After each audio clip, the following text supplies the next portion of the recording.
Hey guys, welcome to the quick start guide for rope float. We're going to see if we can get through most of the basic concepts all in one video here so you guys feel ready to rock and roll. So we're going to talk about the benefits first. So one of the biggest benefits of rope flow is the visual field training. Most other practices, you only have one focal point. So you're doing your biceps, your triceps, you're just looking straight forward. But what's great about rope flow is it gets you moving around the room and understanding where the rope can go. So it'll build up your visual field. Now, another thing that it can work on too is our proprioception, which is basically just understanding where our body is in space. So if I can understand when my hands are on my left side versus my right side, feet pivoted this way versus that way, we're building 360 degrees of rotational control. That's a huge benefit too as well. Now, the other part of it too is, as you'll see, especially in our overhand or underhand patterns, is I'm coiling, which is my hips and my shoulders are connecting into one another as well. So this is a natural movement for our spine where we're following the figure eight based pattern. So those are a few of the benefits that we can do with rope flow. It was originally invented down in San Diego, and it's a wonderful practice for developing somebody's hand-eye coordination.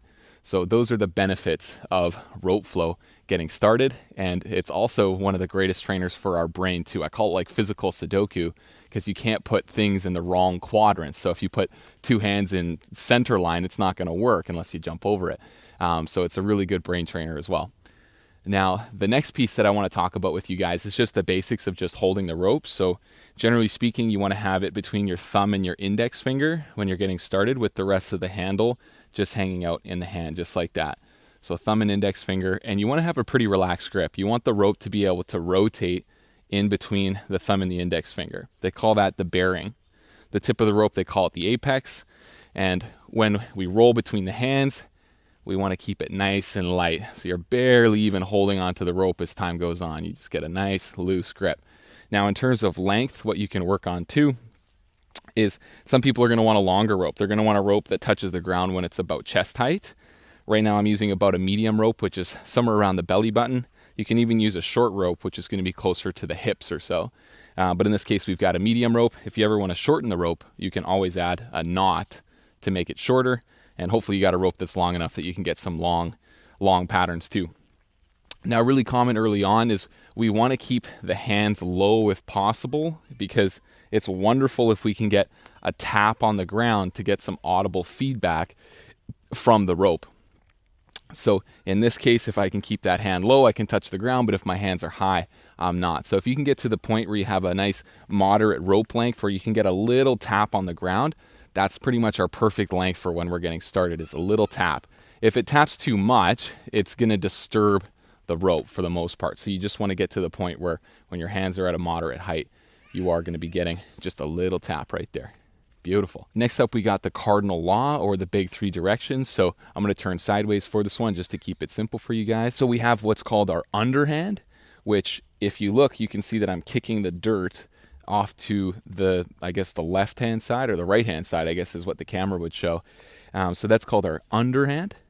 You have what's known as your propeller, which is just in between those two directions. That's where it's traveling either from the right toe to the left toe, or if I was turned around, it would be traveling from my left toe to my right toe.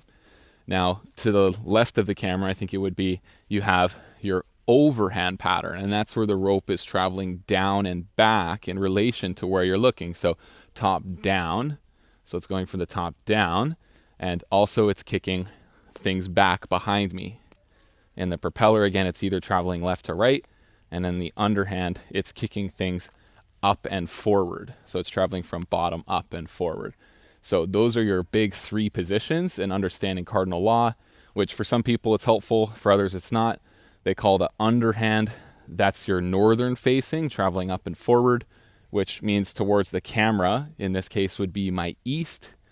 On my right side, or the camera's left side, that's south, traveling down and back. And then when I face away from the camera, now my feet are facing west. So in theory, that's helpful for some people, but for most of you guys, just understanding how to go from your underhand to the propeller to the overhand is going to be a wonderful place to get started.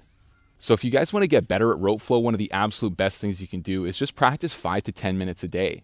Pick the rope up every day as best you can and just work on getting into the flow as best you can. And see if you can move through more than just those hands. It's very common when we get started to be doing a lot of hands with very little torso. But if you can get to the point where it's a lot of torso with very little hands or arms involved in the practice, that's going to get you a whole lot more, because we really do want to be creating as much motion from the spine as possible. One thing that my coach went through is if you pop the rope around just kind of on one of the few bottom ribs, and you work on understanding movement through that rib there, which I'll kind of rotate through here, and you just draw figure 8 patterns with your back. If you can get to the point where most of your movement is happening from the spine and the shoulder, that's going to be a wonderful place for us to get started. That we could talk about this concept of rhythm. So if you can find rhythm in what you do, 1, 2, 3, 4, that'll be very helpful for you as well.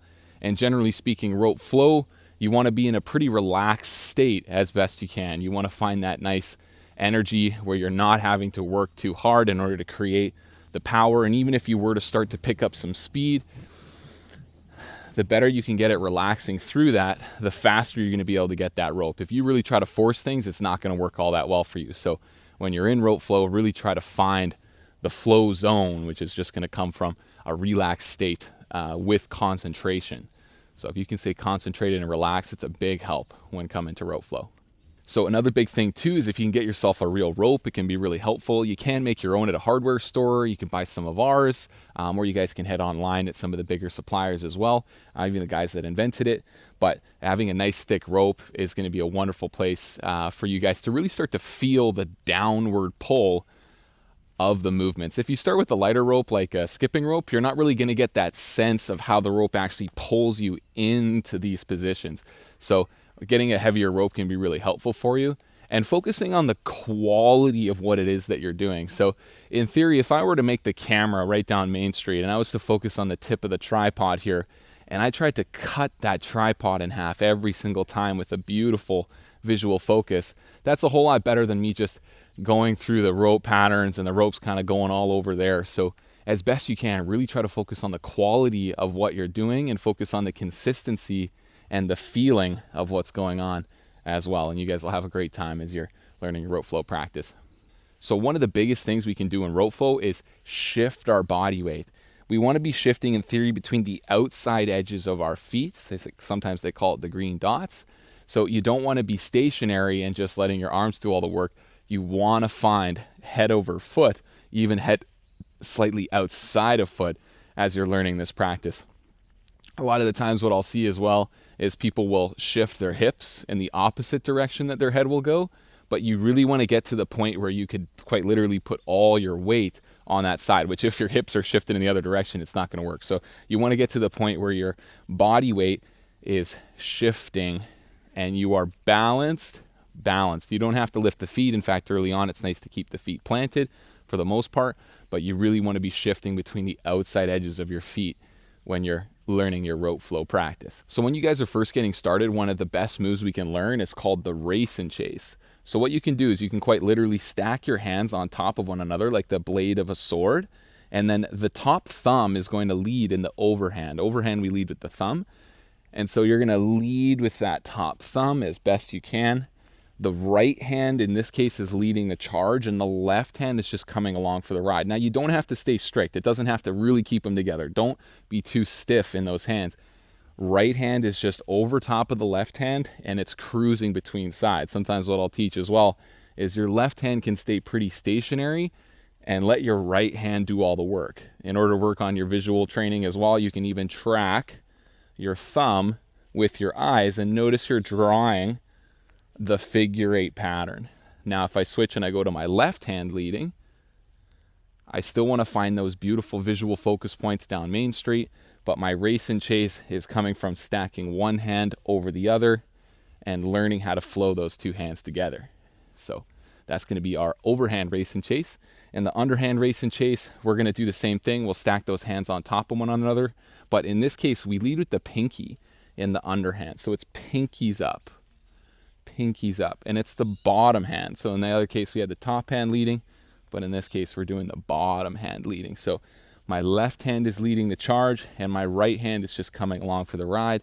And again, you can get to the point where lefty's doing everything, going from way outside to way outside. And then you can do the same thing with your right hand. Right hand leads the charge.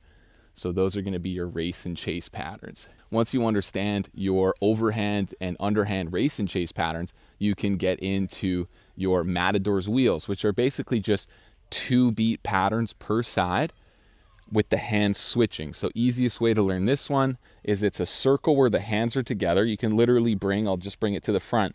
If you bring the thumb and the index finger, like quite literally together at the same level on each side, that's when they're together. And if you start to get to the point where you can increase the distance between the two without the rope going over top of itself or wrapping itself up, that's really helpful as well.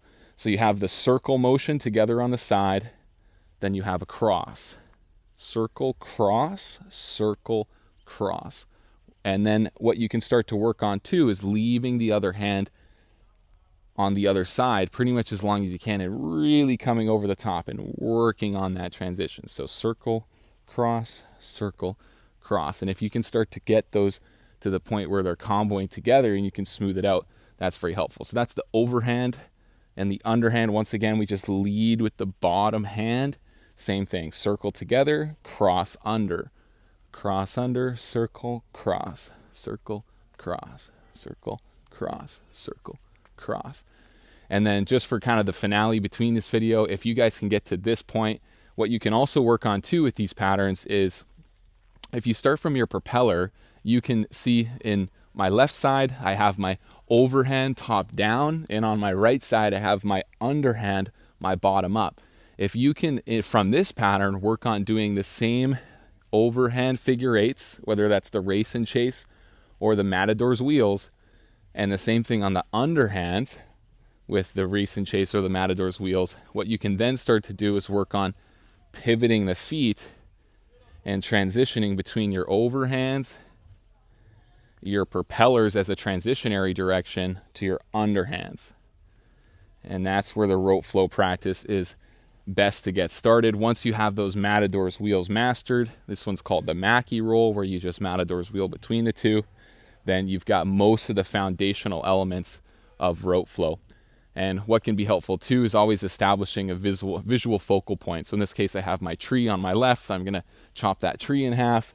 And then I have another tree on my right, and I'm going to focus on chopping that tree in half so that hopefully I can, as I transition between the two, have my perfect south point and my perfect north point in order to build the quality of the practice between those two. But that's going to be our quick start guide on how to get started with rope flow. And we'll drop some more videos for you guys soon about the dragon roll, which you see me doing here.